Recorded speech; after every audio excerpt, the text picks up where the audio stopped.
it's Grant with QuakeLED. Today is a super exciting day here in the shop. We have our new flush mount Metal Tek Tail Lights for this Jeep Wrangler here behind me.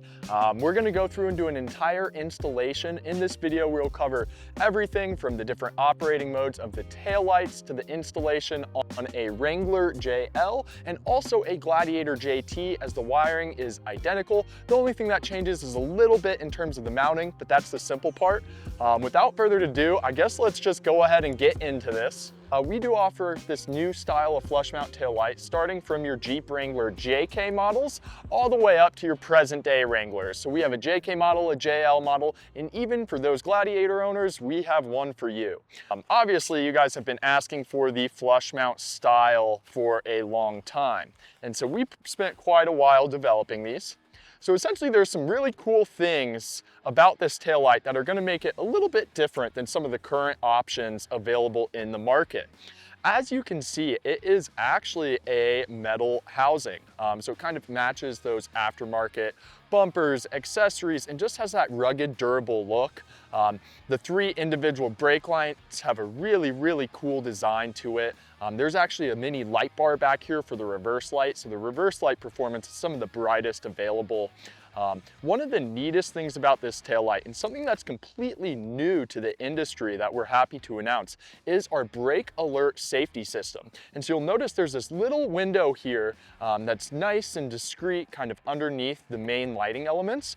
And if you look on the back of the light, there's actually this larger projector element here. So this light projects a beam of light onto the ground, so that way people behind you, as they're coming up on you, see that red line, kind of gives them an indicator on, hey, that might be a good place to stop, but it really just attracts their attention. And it's super neat to have a brake light shooting a stoplight onto the ground for you. They are adjustable, so depending on your ride height, you can orient how far you want that bar back. But it's just something that's super neat. And I love it. After seeing these installed on a vehicle, it really helps attract attention, but it also is just something completely different that everyone in traffic kind of looks as like, what the heck is that? So this taillight is fully plug and play for any model of Jeep that you have. So whether it's the Jeep Wrangler JL, the JK, or the Gladiator, fully plug and play, not going to cause any dash errors, and that's regardless of if you had the LED package from the factory or the standard option halogen lighting package. One thing that you'll notice in the box is on the rear of the taillight, you're going to have your main factory plug. You're going to have your blind spot monitoring plug. So this vehicle behind us does have the blind spot monitoring sensors. So I will cover how to swap those from the factory taillight into our taillight and how to plug it in. Luckily, it's all super simple and straightforward. Beyond that, you're gonna notice that we're gonna have this one other harness. So this harness is optional. And so the way the taillight is designed is out of the box, you can take it out, plug it straight into the vehicle harness, and these three bars are going to steady blink for your brake light, just as you would expect with the factory taillight. If you want, this harness can be ran up to the front turn signals of the vehicle. It's plug and play, and you just plug it into your factory turn signal, and then instead of just steady blinking the taillight, you are going to get a sequential action through those three bars. Creates a really neat look, so if you do want to go ahead and wire up that sequential video, you're just going to have one extra little step, but it's really not too complicated at all, and we're about to show you exactly what you need to do to get that accomplished. So you will notice there's one thing, is that these lights are designed to work on vehicles that are LED package and halogen package. So if you have an LED package vehicle, then you are going to leave this connector plugged together. If you are a halogen package vehicle, or factory lighting option, I should say, so if you do not have the LED lighting package, you're going to want to disconnect that connector out of the box. It is only used for your LED package vehicles. All right, first step to any taillight install is to get the factory taillights off the vehicle. There's a bunch of ways that you can do that using your factory Mopar toolkit. There is a T40 bit in there. It's a little plastic screw that you can just undo, so I'm not going to focus too much on it. Just rip your old taillights out and I'll meet you back here at the table. All right, it is pretty dark in here, and so for those of you that don't know, there's this little plastic tab here. I like to use plastic panel remover tool to not scratch any of the plastics or anything like that. And then hiding back here is, once again, your T40, or you can actually use a 10mm socket as well. Be careful, as this is a plastic fastener and you don't want to strip out the inside. It's not a super heavy taillight. There's not a lot of tension on this bolt to begin with. So just make sure that you have it seated nice and properly and you don't strip it out. That is what that little dilly bob looks like. So there's that 10mm outside, T40 inside. Once that is out, the actual taillight itself, don't worry if it gets loose like that. There actually is a clip that's holding it in. Barely, that clip's normally holding it in. Pull back on this little red tab. You're going to depress that connector. And if it doesn't want to come out, like you saw me struggling with that, I'm actually going to push it back together. And then what I'm going to do is I'm going to push this plug as hard as I can together. Then I'm going to depress that plug and see how easy that came out. I didn't fight it at all. So pushing it back together allowed me to create that space I needed to clear that locking tab. Super simple. What we're going to do is we are going to take a 5mm Allen key. With the 5mm Allen key, we're going to crack loose these bolts that are on the front right here, because these are actually what are going to hold the taillight to the vehicle. You'll notice that as you do this, there's a loose piece that we are disconnecting on the back of the current taillight. This, just like so. This is labeled for the left side. You can see how this comes down and angles in. That is going to go just like so. Once again, so you can see you've got your threaded little inserts. This piece goes on. And you can see how it lines up those bolts perfectly to the existing holes. Now, if for some reason this is a little bit pushed in or a little bit pulled out, this is just thin metal, so you can go ahead and kind of bend this so that way it sits nice and where you need it. I even sometimes when I'm doing it will pinch this down so it holds it a little bit tighter. But as you start to thread these bolts in, that's what's going to suck it into the vehicle and really get it all tight.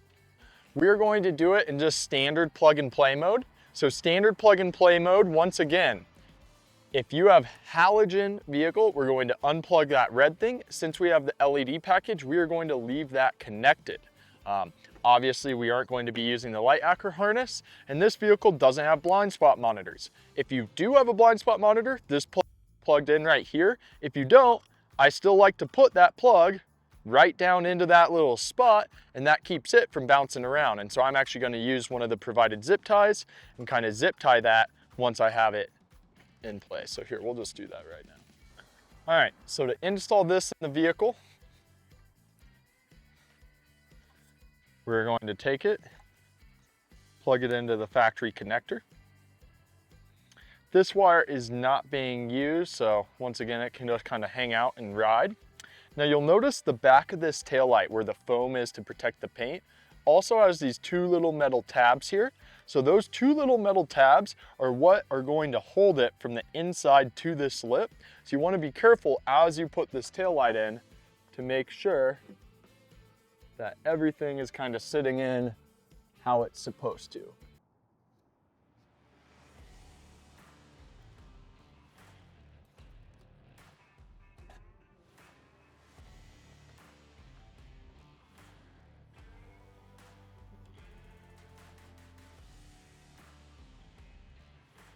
So I like to always start it by hand, and you'll be able to feel if you're grabbing that little bracket behind there. And you can see pretty darn good on this too. So you'll see, I mean, it takes a little bit of finesse, because if you push too hard with the bolt, it actually springs that thing back. I have had, if you really wanted, you could tape that piece on the backside to the body of the vehicle. So that way, as you push the bolt in, it doesn't kind of push the metal away. I didn't really struggle with it too bad, but just thinking potential options to make that a little bit easier. I'm also going to tighten down, and before I fully tighten it down, I'm going to make sure that it is lining up perfectly square between all of the different panel gaps and everything going around. It is, so we're going to fully tighten that down. Now, you don't have to tighten it down crazy tight, but obviously just snug.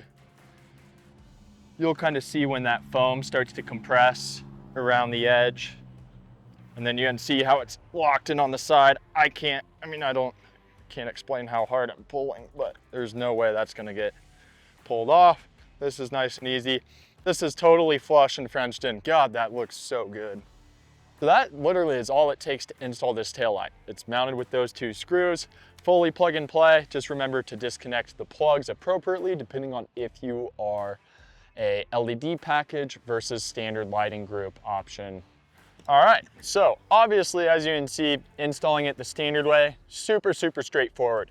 Now, in order to activate the sequential turn signal so that the bars sequence when you throw on your blinker, you have to run wire up to that factory turn signal. It is very easy to do, but I'm gonna kind of show you everything that takes. So we're gonna go ahead and take this harness right here. We're gonna go to the front of the vehicle and we're gonna work this all the way back to that taillight cavity. So in order to get that sequential turn signal, as discussed, we are going to run a cable from this front fender light all the way to the back.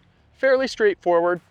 On the driver's side, you can actually get to where this plug is by reaching through the engine bay. If you don't want to deal with the blindness of reaching down for this plug on the driver's side, the way that I do it on the passenger side, which you are about to see, is I drop the entire inner fender liner down. You can do that on the driver's side. I notice that's really not necessary.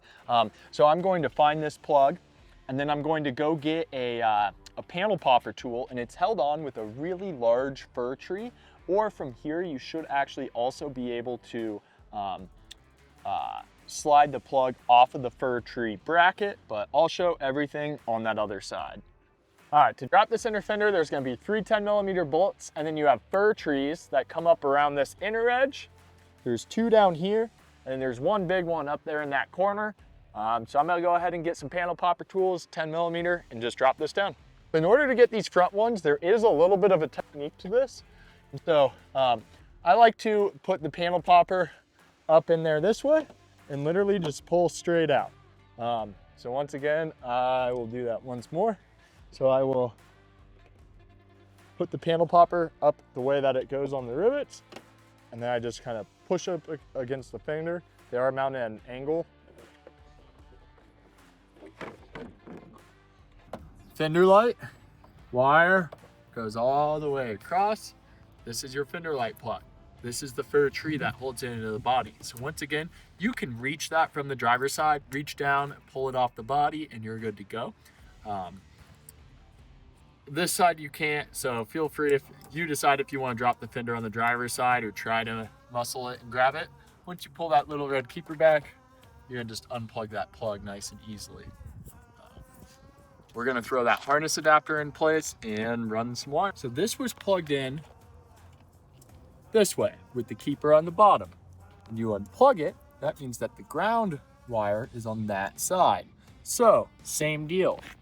Our plug right here is going to go with our keeper facing down, and the black wire lines up to the other black wire. You'll hear a nice click. Then it's the same way for this plug. So that way they're always down and all the black wires line up. Technically, you wouldn't think that you could plug it in backwards this way, but you can. So just don't do that. When you line it up too, you shouldn't have to force anything together. So, just make sure that it clicks together nice and smooth. And then this red keeper should be able to be pushed back in to hold the plug together. Now that we have our harness adapter installed right here, we're going to run this wire just down the fender and along the frame rail.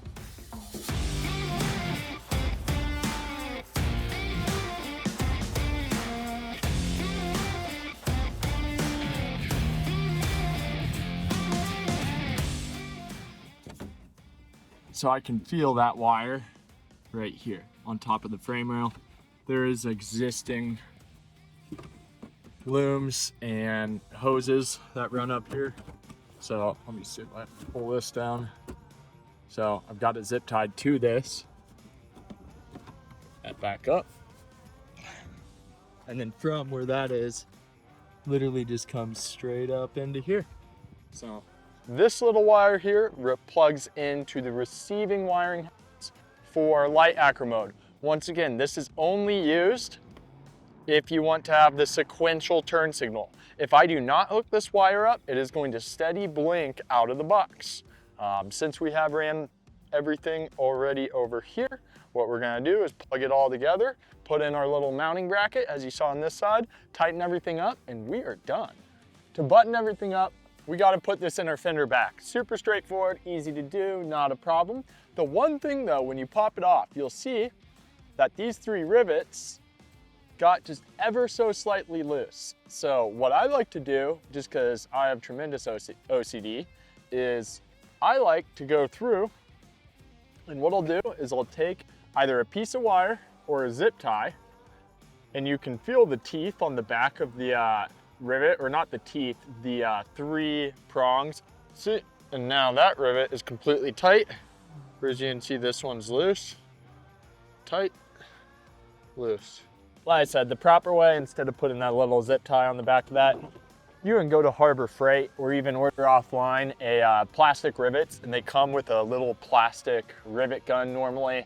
All right, so reinstalling this goes back on pretty much the exact same way it came out. So what I'm going to do is I'm going to seat the front edge into here first. Then I'm going to line these holes up over the back of the rivets, kind of where they came from.